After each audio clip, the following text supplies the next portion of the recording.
Boa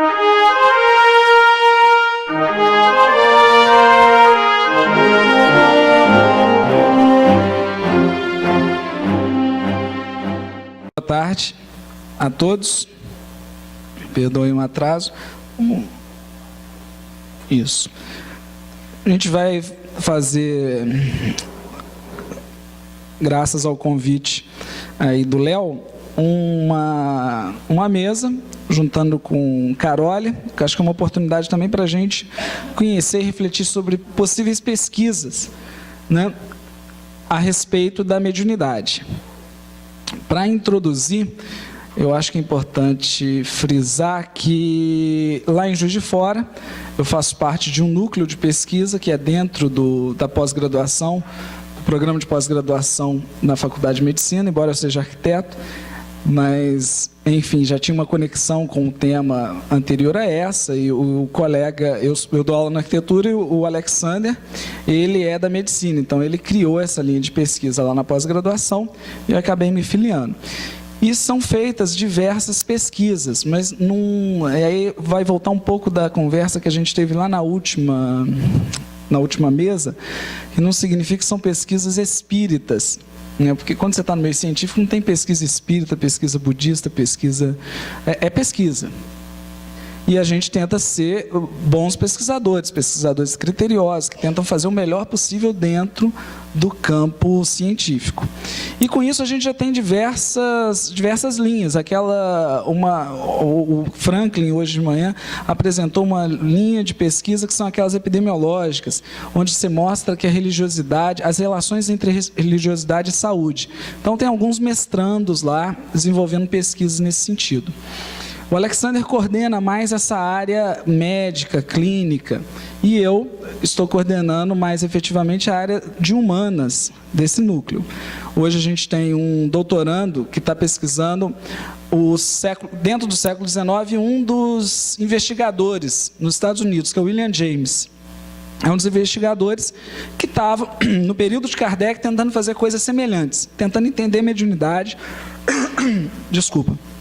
entender como que as coisas funcionavam, como é que a gente poderia explicar o fenômeno dos espíritos. Bom, e aí tem um mestrando que está desenvolvendo agora um trabalho sobre Kardec, a contextualização. Na nossa área de humanas, a gente está muito preocupado em investigar o século XIX e os investigadores que trabalhavam no século XIX com a temática do espírito. Kardec é um deles, existem outros tantos. E não é fácil conseguir pesquisador não, né? Porque a gente está na medicina, no geral, o pessoal da história tem muito interesse, mas o pessoal da história fazer mestrado na medicina é um negócio meio complicado academicamente, depois você não consegue usar seu título para nada, tem suas complicações. Mas aqui, com vocês hoje, eu não vou falar da produção do grupo, eu vou falar de possíveis pesquisas. Já falei o que está sendo feito. Tem que frisar ainda que tem outros pesquisadores que já trabalharam com o tema espírita, principalmente historiadores, muitos, que já desenvolveram teses sobre o espiritismo, seja em nível nacional, em nível regional, que também fazem parte. Aqui, nós vamos falar de como que o Kardec já apontou caminhos importantes para nós, pesquisadores, que queremos investigar a questão da mediunidade, sem ter clareza, efetivamente, do que seria isso.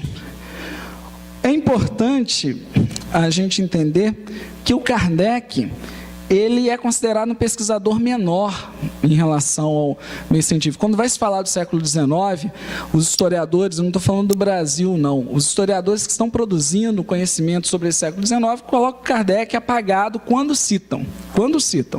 Então, ele é desconhecido e desconsiderado. E o motivo dele ser desconsiderado é que ele não avançou tanto na prova da imortalidade. Aí nós espíritos vamos olhar assim e vamos falar, mas como Kardec não mostrou a imortalidade da alma? O Kardec, em relação aos outros pesquisadores, ele não enfatizou tanto isso, ele não fez tantos testes, ele não desenvolveu tantas metodologias para isso. Ele, pessoalmente, ele não gastou a vida fazendo isso. Outros pesquisadores fizeram isso a vida inteira. Citando o Frederick Myers, que estava preocupado com esse tema, ele ficava o tempo todo discutindo, fazendo experimentos sobre a individualidade após a morte. O tempo todo, esse foi o tema da vida dele. E Kardec, diferente desses, ele fez, a ênfase do trabalho dele foi dar um corpo teórico, criar uma teoria. Isso é um trabalho fantástico. Você conseguir criar uma teoria, mesmo que ela tenha algumas coisas ainda para serem comprovadas, mas você já entendeu, olha, a imortalidade, o pesquisador se convenceu, a imortalidade é importante, eu já compreendi isso, é fundamental, existe reencarnação, eu estou convicto disso, e agora qual o salto à frente que eu vou fazer? Então ele cria toda essa teoria, que é uma filosofia com aspectos morais, para as outras pessoas desenvolverem. Isso, gente, na ciência é muito comum. O Darwin, quando ele define, quando ele faz a sua teoria, ele não cercou tudo da teoria. Inclusive, tinha problemas sérios nela. Mas outras pessoas vão desenvolvendo, chegam e vão avançando um aspecto aqui, outro aspecto ali, assim sucessivamente. O Darwin não precisava passar uma vida inteira para pesquisar uma espécie. Ele desenvolveu a teoria e os outros pesquisadores, cada um pegou uma espécie e foi comprovando a teoria do Darwin, entendeu? E aí as coisas foram se consolidando. Bom, e graças, então, ao Kardec, a gente tem um verdadeiro programa de pesquisas a respeito da mediunidade. Ele apontou diversos caminhos que cabe a nós desenvolvermos. Bom, ele não só fez o caminho, mas como ele criou uma base. Por exemplo, o pesquisador que lê o Kardec descobre que os espíritos são pessoas comuns, como todos nós. Isso parece uma bobagem para a gente que é espírita. Isso é tão barato para a gente, né? Lógico, o espírito desencarnou, ele é assim, pronto, acabou. Mas vários pesquisadores veem isso como um problema seríssimo. O que eu vou aprender com o espírito que morreu e é igual a mim? O que ele pode me trazer de informação? Ou acham que o espírito é muito evoluído, ou acham que o espírito não é nada, é uma complicação. Como Kardec bota essa questão, já é uma baliza. A outra, ele contribui num método de análise das mensagens espirituais. Ele fala a questão do fundo e da forma. Ele explica, inclusive o Santo Agostinho, o São Luís é que dá boa parte da dica de como fazer isso. Como que a gente vai interpretar o que o Espírito está dizendo para a gente garantir se essa mensagem é uma boa mensagem ou se não é uma boa mensagem? E aí Kardec atrela a questão moral, e aí você sabe qual o Espírito que está mais em cima, que está mais evoluído, menos evoluído. Vamos lá. Um método para fazer evocações, que é um recurso comum do século XIX, ele define esse método para ninguém fazer isso e ficar perdido, ninguém fazer isso sem critério. Bom, e tinha o foco, efetivamente, no que era essencial, que era os temas essenciais do Espiritismo. Eu comentei na última mesa redonda, vou comentar com vocês, que Kardec, ele achava que a reencarnação, por exemplo, para você ser espírita, você não precisa acreditar na reencarnação necessariamente. Inclusive, Kardec não acreditava. Ele foi se convencer da reencarnação ao longo do tempo.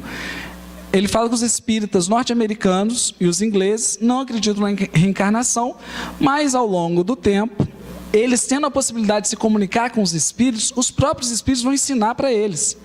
Então, só de ter o contato com os espíritos já é um passo fantástico. As outras questões vão chegando a posteriori. E ele sabia delimitar bem. Se fôssemos nós, possivelmente, a gente fala, não acredito em reencarnação, está fora, não quero nem conversar contigo, não é espírita.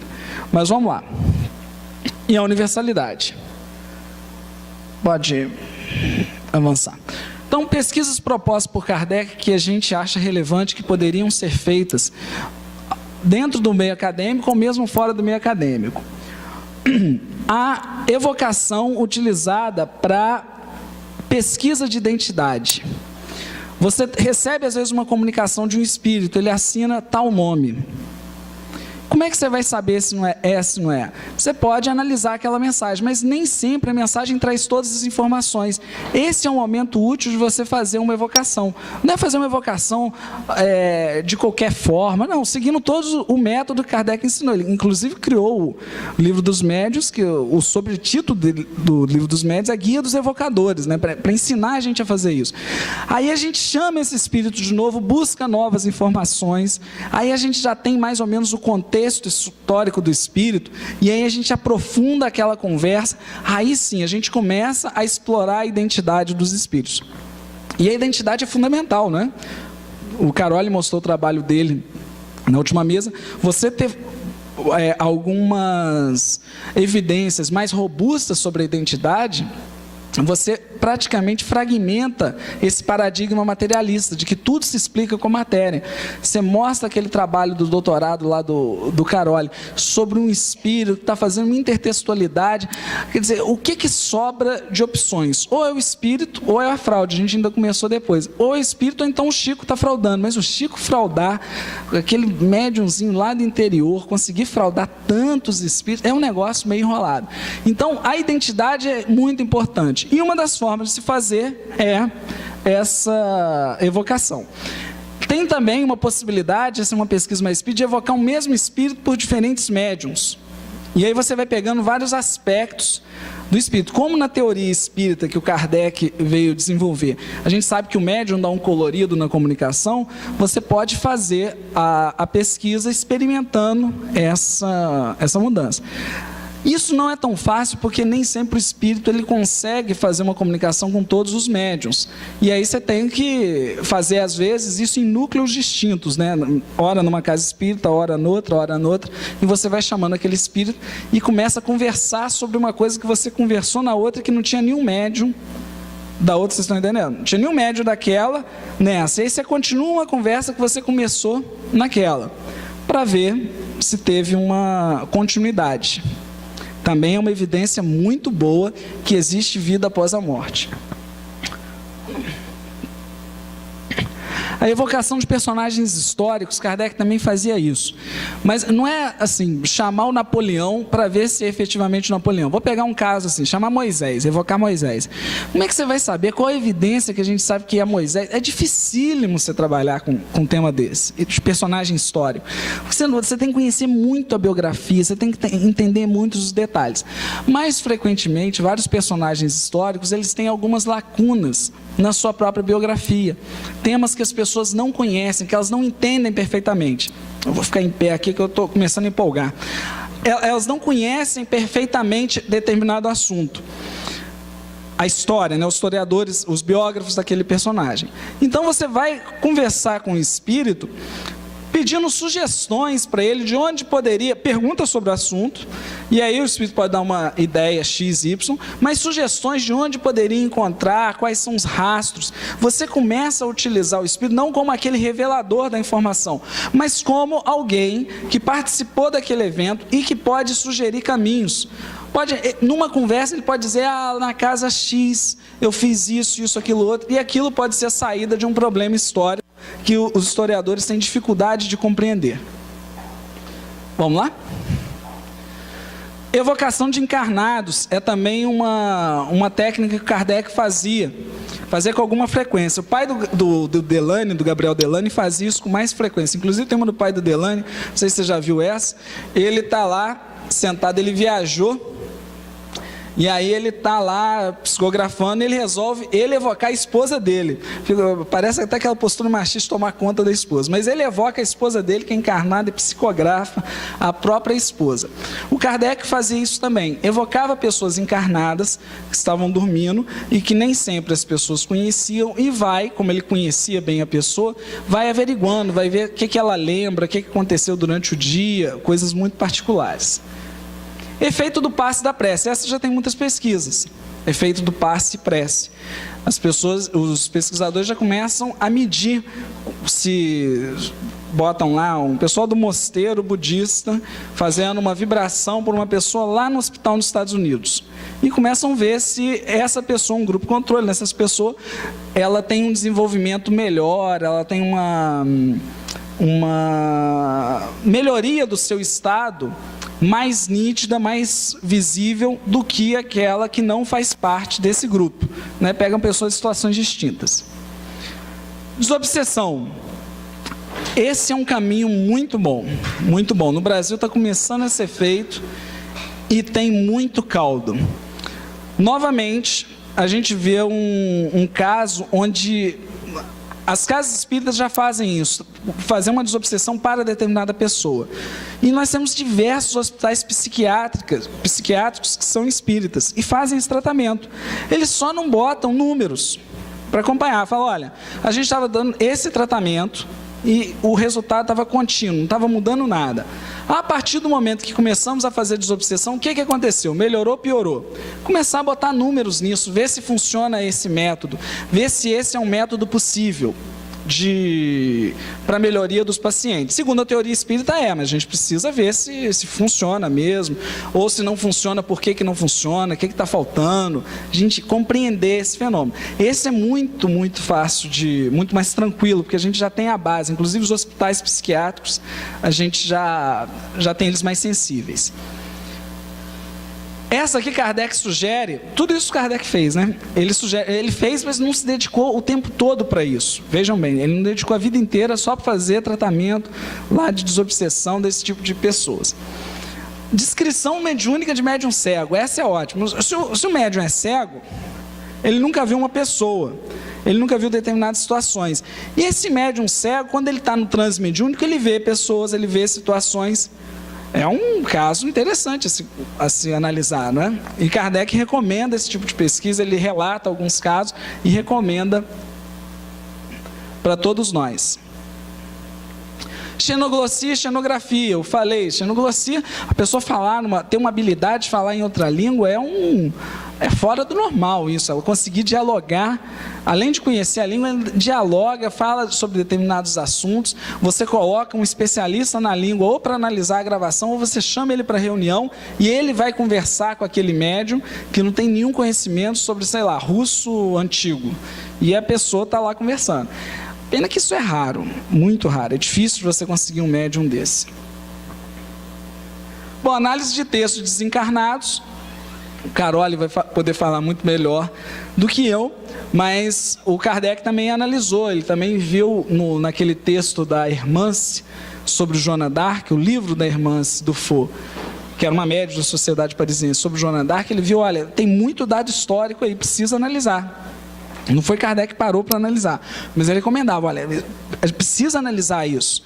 É muita informação precisa. E a Hermance do Faux, ela se destacava na época justamente por ter uma mediunidade que trazia muito dado preciso. Eu não sei se vocês sabem, mas uma das grandes dificuldades de um médium é trazer dado preciso. Você perguntar qual que é o nome, quantos anos você tinha, frequentemente esses dados não batem. Frequentemente. Quando você pega um dado específico, a pessoa, a comunicação ali tem uma certa dificuldade. Quando a pessoa fala de sentimentos, de emoções, de lembrança, é muito mais fácil. Mas quando você pede uma informação dessa, é mais delicado. E a Hermance tinha essa vantagem. A análise de caligrafia, aquele estudo grafoscópico, né, que também é um estudo muito bom, também é muito, muito bom, quando o mesmo médico consegue fazer diversas assinaturas de pessoas que ele nunca viu. Né? Como é que você explica um fenômeno desse? Esse é difícil, né? Isso é bem difícil. Como é que você vai explicar? A pessoa escrevendo aquela mesma caligrafia, é um caso bom. E habilidade de pessoa sem habilidade. A gente falou da questão da xenoglossia, mas seriam outras habilidades. A pessoa consegue pintar e ela nunca teve um contato com um pincel. Ela senta num piano e começa a tocar determinadas peças com alto grau de dificuldade, sem nunca ter tocado piano. É mesmo o caso lá da xenoglossia. Ela mostra uma habilidade. Não é que ela vai repetir uma coisa, não. Ela consegue criar outras coisas, ela consegue fazer outras coisas durante o transe mediúnico. No estado normal não sai nada daquele médium. Bom, enfim, eram 10 minutinhos, acho que eu passei um pouquinho, né? Mas a ideia é mostrar que o Kardec, ele já abriu uma série, ele criou um programa de pesquisas para se desenvolver na área de mediunidade, que todos nós podemos contribuir, seja dentro das nossas casas espíritas, ou mesmo fora das casas espíritas no meio acadêmico. A gente só precisa saber direito, se acertar aí com o que nós temos na mão, o que podemos fazer. Boa tarde. Então, a minha apresentação aqui tem o objetivo de apresentar algumas sugestões bem pontuais a respeito de possíveis pesquisas que a gente pode desenvolver em mediunidade e, mais especificamente, em psicografia. acho que a psicografia é aquela que mais possibilita vantagens em termos de facilidade de estudos na mediunidade. Então eu vou apresentar 5 ideias que, na verdade, estão muito relacionadas a temas que eu próprio já estudei do Chico Xavier, mas que podem ser levadas em conta também para o estudo de outros médiuns e de outras obras. A primeira ideia é relacionada à poesia mediúnica. Então, pensando no primeiro livro do Chico Xavier, O Parnaso de Além Túmulo, nós já conhecemos, já sabemos relativamente bem alguns dados a respeito dos poetas consagrados que constam do Parnaso de Além Túmulo. Então nós sabemos que houve uma tentativa de justificar essa autoria poética com base em conhecimentos e habilidades que são encontrados na obra desses autores. E eu acho que uma sugestão seria estudar agora os poetas pouco conhecidos que constam do mesmo livro, né, cujas obras são encontráveis dificilmente. Né, a primeira dificuldade seria encontrar a obra desses autores. Mas se estudarmos essas obras, acho que será possível saber se os procedimentos que a gente já conhece nos poetas consagrados, se eles se repetem nos poetas pouco ou quase nada conhecidos. Acho que seria um caminho para se tirar conclusões a respeito desse tipo de mediunidade. Também com relação ao mesmo livro, um outro ponto importante é a questão das revisões. Então, o Parnaso de Além Túmulo, ele sofre revisões ao longo de suas edições, o que nos leva a concluir, né, ao contrário do senso comum em psicografia, que a psicografia, pelo menos nesse caso, não nasce pronta, mas que ela é um processo e que, para que se chegue à forma final, leva tempo. Então, como compreender o problema da revisão, né? A gente pode ter a hipótese de que, por exemplo, muita gente fala que era o início da mediunidade do Chico Xavier, então, conforme ele foi se amadurecendo mediunicamente, o texto primeiro se aproximava do texto final, né? A versão ficava mais próxima. Então é um tema importante para ser estudado. Um material que parece que existe, que vai ser publicado em breve e que vai nos dar caminhos de chegar a essa resposta, são as psicofonias que foram gravadas do Chico Xavier pelo Arnaldo Rocha e que foram publicadas posteriormente em livro. Então, acho que são os livros Vozes do Grande Além e Instruções Psicofônicas. Então a gente vai ter o áudio e depois o texto final. Então vai dar para saber se já naquela época, início dos anos 50, se essa questão da revisão se modifica ou não.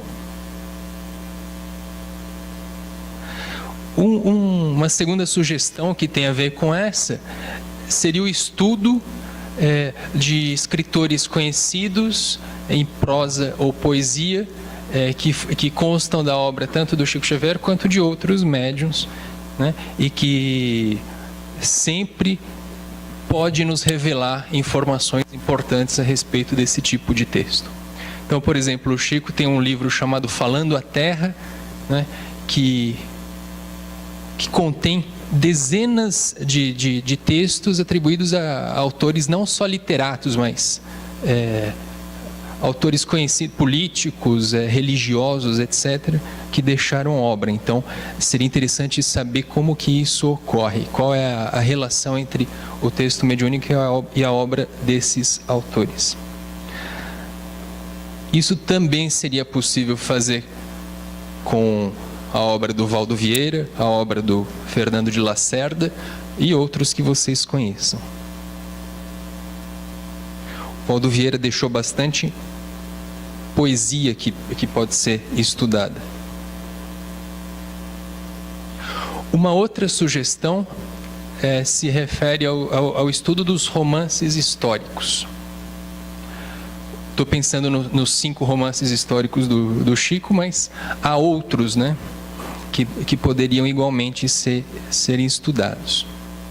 Porque esses romances, eles contêm um grande manancial de informações aparentemente específicas a respeito da época que tratam.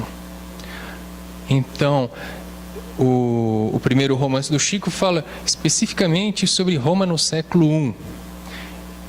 Então, isso demandaria um estudo extremamente aprofundado, seria bastante trabalhoso, mas potencialmente ele promete resultados muito bons. Daria para saber, por exemplo, identificando as informações a respeito daquela época, das referências históricas, se tudo aquilo seria explicável ou não, levando-se em conta o conhecimento que havia na época em que foram escritos a respeito daqueles temas, ou se os conhecimentos extrapolam aquelas fontes disponíveis a respeito de Roma naquela época, assim como outros romances a respeito de outros temas. Então, potencialmente, muita coisa pode ser revelada com esse tipo de estudo. Uma outra sugestão, que eu acho que também vai poder nos revelar bastante coisa, seria o levantamento e o estudo de citações. Aí a gente pode pegar qualquer texto mediúnico que envolva citações, diretas ou indiretas. Por quê? A ideia nesse tipo de estudo é a seguinte: com base no texto, a gente chega a conclusões a respeito da mente que ideou aquele texto, que é o princípio usado para qualquer concurso, né, para qualquer profissão. Quando você vai prestar um concurso, você vai responder perguntas a respeito de um determinado assunto, e a pessoa que vai analisar aquelas respostas não vai querer saber quem respondeu aquilo, mas vai querer saber o que aquele alguém conhecia sobre aquele assunto. Na questão das citações, quando a gente identifica, a gente sabe qual é a fonte que foi acessada por aquela mente para escrever o que escreveu. Então, a citação pode ser entre aspas ou não. Pode ser apenas uma alusão, né, que daí é mais difícil de ser identificada. Então, por exemplo, nos livros do Chico Xavier há muitas citações. Eu creio que a grande maioria delas não foi estudada para saber se de fato são verdadeiras ou não, se são adequadas ou não. Eu estudei algumas delas no meu trabalho de doutorado, em textos atribuídos a Humberto de Campos. E daí dá para perceber em qual livro aquela mente que fez aquele texto se referiu, né? A qual livro ele se referiu, qual livro ele leu, né? Quais conhecimentos ele demonstra ter para escrever aquele texto. Um dado importante que tem a ver com aquilo que o Klaus falou agora há pouco, de xenografia, com relação às citações, e que eu encontrei no meu trabalho, eu chamaria de xenografia indireta. O que é isso? É quando você cita um autor estrangeiro em português, você cita em português um autor estrangeiro. Só que quando você vai ver a citação e descobre que a citação é verdadeira e veio de um livro francês ou inglês, você descobre também que aquela tradução é inédita, né? Então você há de concluir que a pessoa conhecia aquele livro estrangeiro e de alguma forma o traduziu. Então acho que é uma informação importante para o estudo de psicografia e de mediunidade. Outro dado interessante, fácil de ser obtido, são as citações bíblicas, né? Então, Emmanuel faz uma série de citações bíblicas. Não sei se alguém já fez isso, talvez já tenha feito e eu não saiba.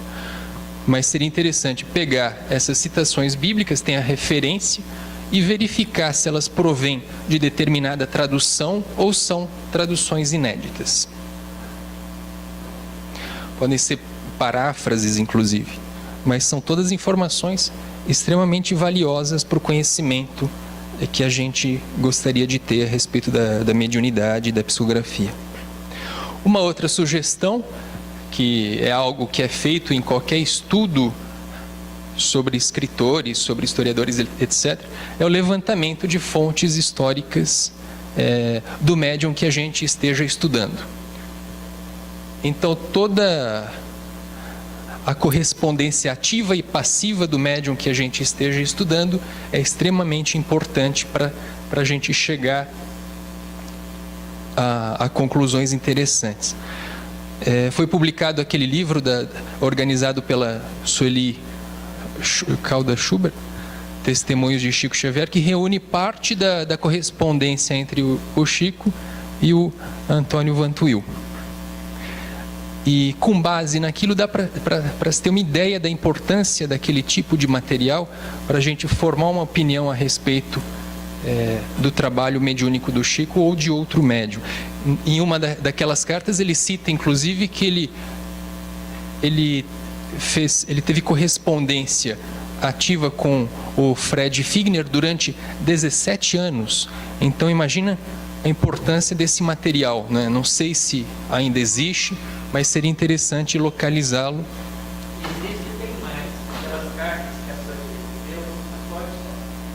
Sim, então, mas eu estou falando que... Então, mas em uma dessas cartas o Chico menciona que ele trocava correspondências com o Fred Figner, né? É isso. Ele era um grande missivista, então o material não mediúnico do Chico seria extremamente interessante de ser estudado. E, enfim, e também com relação ao que o Klaus disse, eu acho que é importante tanto iniciativas individuais quanto trabalhos na academia. Hoje é bem mais fácil você conseguir estudar esses temas na academia, com trabalho de conclusão de curso, mestrado ou doutorado, etc. E é claro que as iniciativas pessoais são extremamente louváveis. O Elias Barbosa fez um trabalho de décadas a respeito desses temas. Para vocês terem uma ideia, às vezes o trabalho se torna tão apaixonante e dá tanto pano para manga que a pesquisa do Osmar, que é um pesquisador do interior do Rio de Janeiro, ele estuda um único romance há mais de 20 anos e continua dando muito pano para manga em relação a essa pesquisa. Então são mais ou menos essas algumas sugestões que eu deixo para vocês. A gente pode conversar a respeito agora.